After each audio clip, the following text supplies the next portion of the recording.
எனக்கு 2 புள்ளைங்க இருக்கிறாங்க, சிங்கம் மாதிரி. வயசான காலத்தில அவங்க தான் எனக்கு கஞ்சி ஊத்துவாங்க.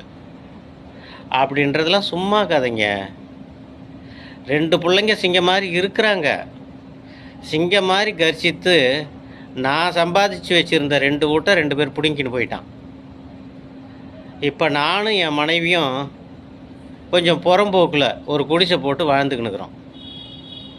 வயசான காலத்துல புள்ளைங்க நமக்கு கஞ்சி ஊத்துவாங்க அப்படின்றதெல்லாம் அந்த காலங்க.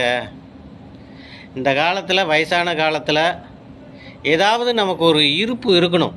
இருப்பு இருந்தால் தான் பொண்ணு புள்ள கூட நம்மக்கிட்ட முகம் கொடுத்து பேசுவாங்க. அதனால் எல்லா வயசானவங்களுமே ஏதாவது ஒரு இருப்பை கையில் வச்சுங்க. எல்லாத்தையும் தானம் கொடுத்துடாதீங்க, பொண்ணுக்கிட்ட புள்ளக்கிட்ட. வணக்கம். வயதான காலத்தில் நம்ம மயங்க பாப்பாக பாப்பாவை நம்ம யாரையும் நினைக்கக்கூடாது. ஸோ அவங்கள நம்ம டிமாண்ட் பண்ணக்கூடாது. நம்ம தான் புத்திசாலித்தனமாக நம்ம கையில் காசு சேர்த்து வச்சுக்கணும்.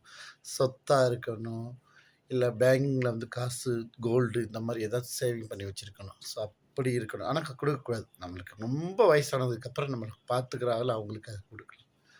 ஏன்னா இன்னைக்கு வர ஜெனரேஷன் இதை முடிஞ்ச அடுத்த காலகட்டத்தில் வர பிள்ளைகளை நம்மளை பார்த்துக்குமா. இன்னைக்கு ஒரு 10 வயசு ஆம்பளை பையலுக்கு இருக்குது, பொம்பளை பையலுக்கு இருக்குது. அதனால பெருசாக வளர்ந்து இன்னியுமே நம்மளை பாதுகாக்குங்களாங்கிறது நான் சத்தியமாக பார்த்துக்குவாங்கன்னு சொல்லவே முடியாது. ஏன்னா நான் எல்லாத்தையும் தவற சொல்லலை. ஆனால் 180% கஷ்டம்தான் அவங்க நம்மளை பார்த்துக்குவாங்கிறது. அதனால் யார்கிட்டையும் நீங்கள் பேரண்ட்ஸ் காசெல்லாம் கொடுத்து இழந்துடாதீங்க. உங்களுக்கு வச்சுக்கோங்க.